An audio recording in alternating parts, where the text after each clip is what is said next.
Para aprofundarmos ainda mais na nossa discussão sobre gravidez na adolescência, é que eu converso agora por Skype com a enfermeira e pesquisadora da UFMT, Ana Maria Nunes. Gente, agora eu converso com a enfermeira e pesquisadora da UFMT, a Ana Maria Nunes, sobre essa questão da gravidez na adolescência. Esse é um ramo de pesquisa da Ana Maria e aí a gente vai aproveitar para beber do conhecimento dela aqui no Papo com ela.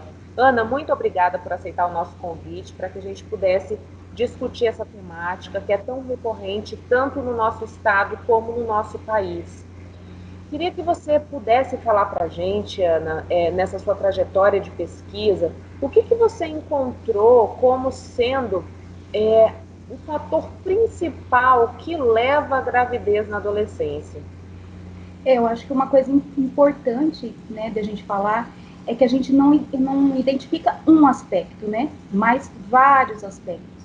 E isso é importante da gente considerar, porque daí a gente também não vai ter um único grupo de adolescentes, mas múltiplos adolescentes, né?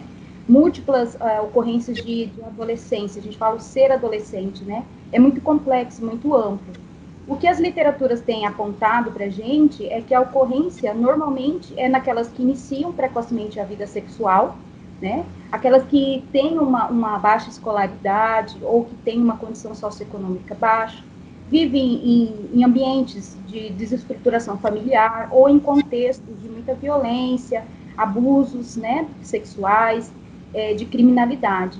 Mas, para além disso, a gente vê que a ocorrência da gravidez não está relacionada apenas a esses grupos, né? Porque a gente vê adolescentes, sejam elas meninas ou meninos, que estão na sua formação escolar, que têm uma condição, né, socioeconômica razoável, ou até bem, vamos dizer assim, uma condição de vida salutar, mas também há ocorrência de gravidez nesses grupos. Então, o que a gente coloca para a sociedade e a gente discute bastante é que é difícil a gente traçar um único perfil, né?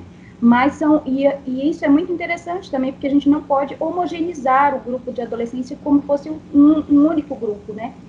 Mas tem uma diversidade, singularidades muito interessantes nesse universo.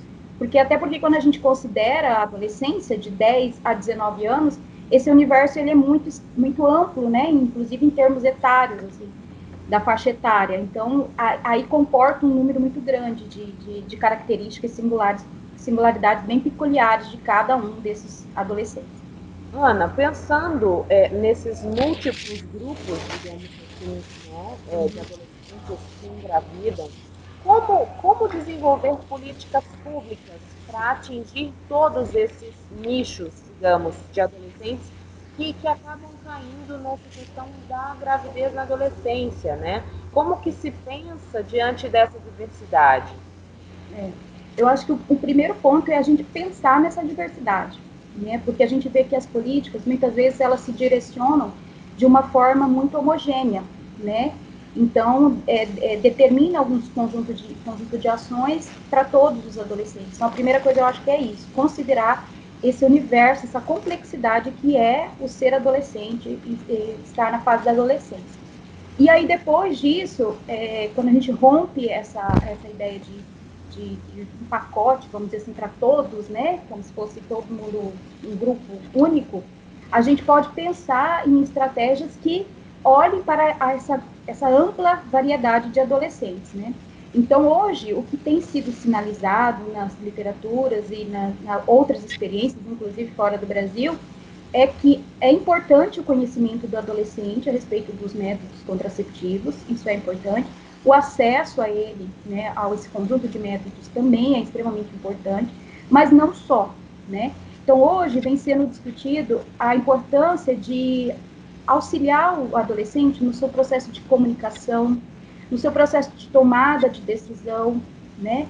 No seu processo de encontrar as suas vocações, as suas habilidades, né? Então, a gente pensa que uma possibilidade é através da família, é através da mídia, mas também tem um espaço muito importante que é em torno das escolas.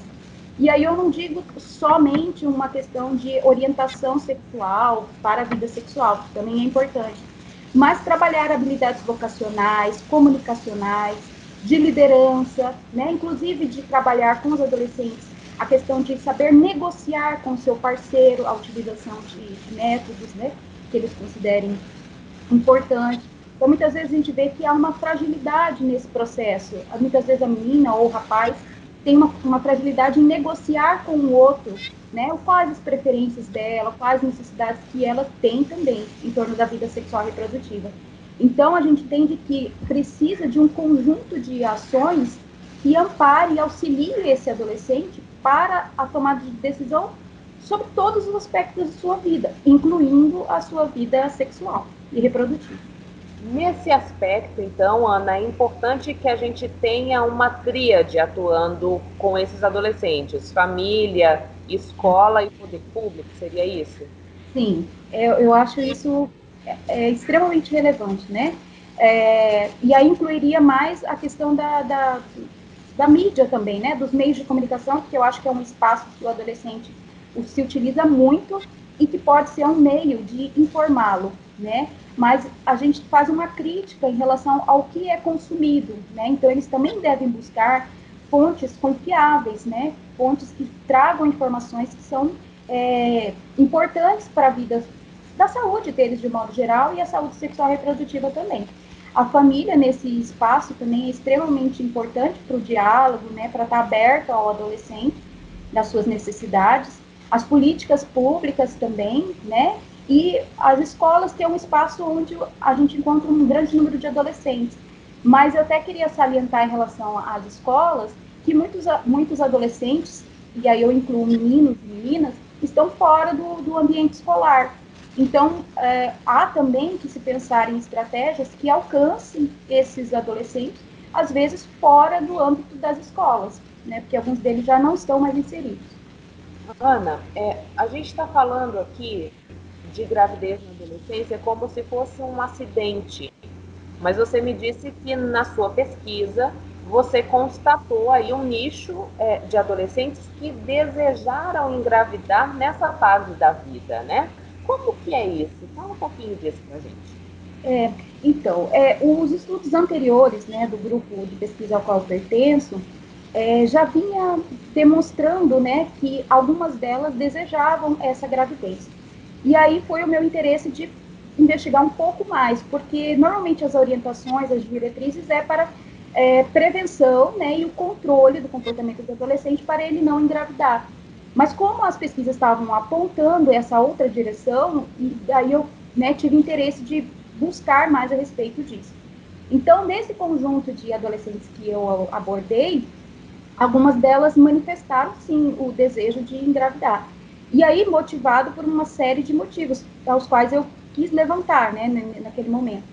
Então, muitas delas viam na gravidez a possibilidade de realizar o desejo delas de ser mãe e de constituir a própria família. Então, era algo muito marcado na fala delas, né? Eu quero ter o meu filho, eu quero cuidar do meu filho, né? Isso, até em algumas situações, para talvez algumas delas expressaram, né, para recompor sofrimentos que elas tiveram ao longo da trajetória delas de vida, inclusive de abuso sexual. Então elas colocavam, eu vou fazer diferente, né, com o meu filho. Fora isso também, a questão de querer ser mãe e constituir família, algumas delas colocavam pela própria condição de vida e oportunidade que elas têm, né? Então, dentro das possibilidades que elas têm, elas vislumbravam a maternidade e a constituição da família como uma possibilidade de alcançar o status de mulher, né? De ter o seu espaço dentro da comunidade, dentro da sociedade, né? Dentro do local onde elas se inserem, né? Fora isso, também apareceu muita questão psíquica, né? Que eu acho que talvez um outro profissional da psicologia também possa ter abordado, ou possa abordar, que é que elas falavam, assim, de um sentimento de preenchimento, né? Então, assim, muitas delas colocavam, assim, após o nascimento do meu filho, eu não vou me sentir mais sozinha. Esse sentimento de solidão seria suprido com o filho.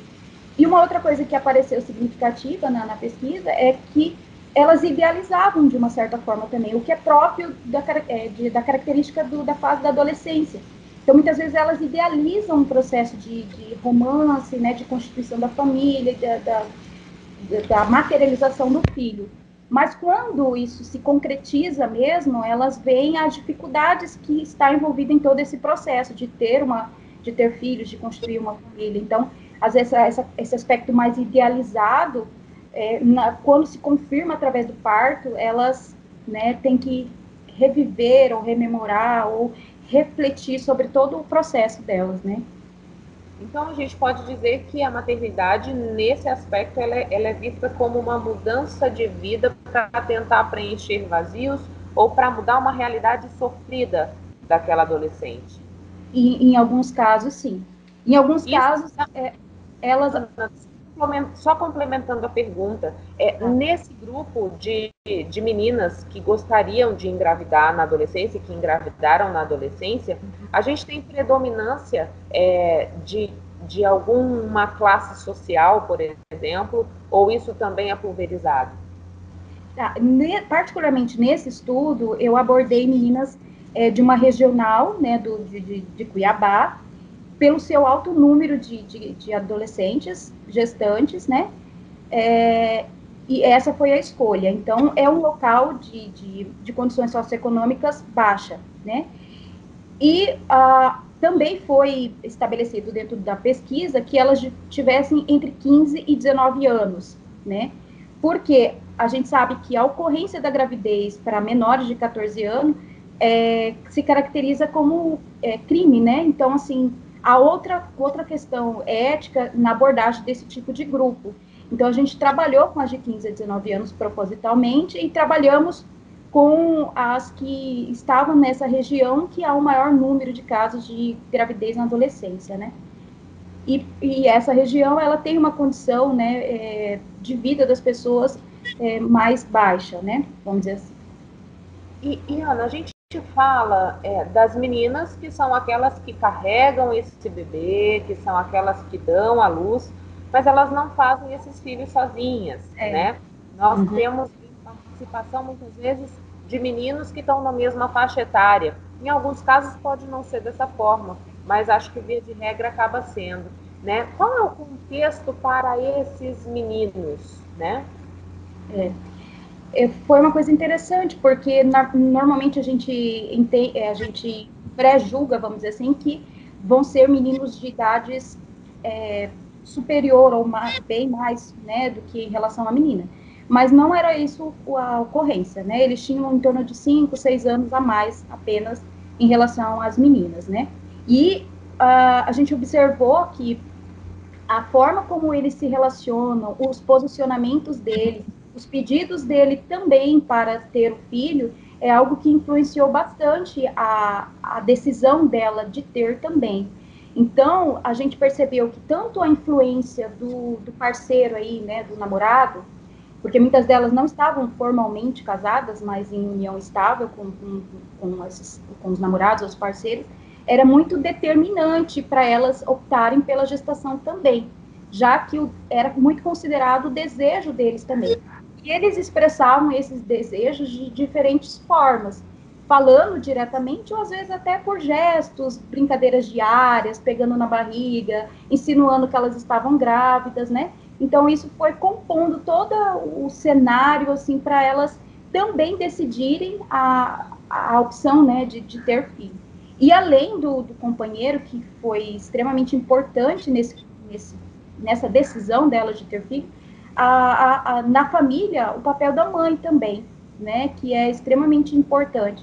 Os pais apareceram na fala delas, mas muito mais significativo foi a fala em torno das mães, né, da experiência que as mães também já tiveram, muitas vezes já foram gestantes adolescentes, né? Ou o apoio que a mãe oferta para elas, isso pode, de alguma forma, instrumentalizá-las a decisão de ter filhos, né?